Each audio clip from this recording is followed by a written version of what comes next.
a danna subscribe da ƙararrawa.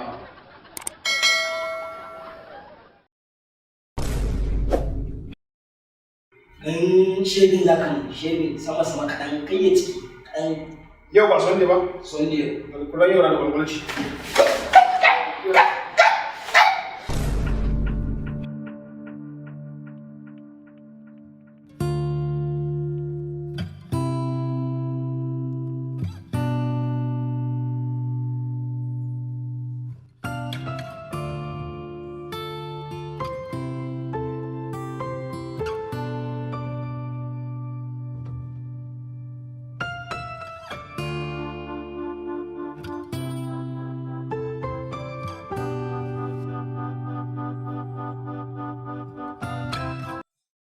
Yawwa, amma wani irin aski za ne? Askin a turo bidan za ka yi mu. An gama. Ka taɓa wannan askin za a yi masa ba. Ni yayansa ne, tun daga gida aka turo ni saboda an san zai ba shi da aiki sai kallon yan bal yana yin askin su. Don haka yanzu wani aski ya ce za a yi mai. A turo bidan mara. Bidan. Kaga, yi mai askin kan biya su. Bayan ba da ke bi ba, yi mai askin kan biya su. Kwal za ka yi masa. Ina nan kuma ina jiran ina zaune a nan. Bari yanzu a ƙara sami gida. To ba matsala. Assalamu alaikum. Lume aski lume aski.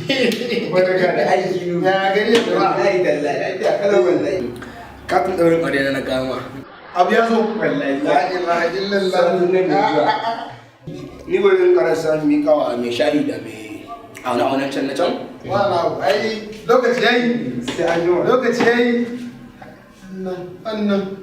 Mutane kawai su aikin kawai ta kama ka ta ɗaurin aure ko kuɗin mota ba sa bayarwa. Ka ga sun guda 80 ɗaurin aure na jajje su ba ɗaya. Kwandala ba sa bata kuɗin mota ga aikin da nake waya nan gurin ce. Ka duba wannan. Ka duba ka gani. Rano. Sisi ne wannan kuɗin mota. Aikin kenan kullum. Allah shi kyauta. Idan wani kin kowa. Na wani kira mana. Yalla bai.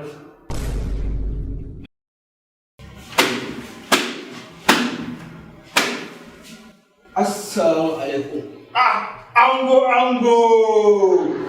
Ango ka sha ɗan shi ango. An ga da lume aski.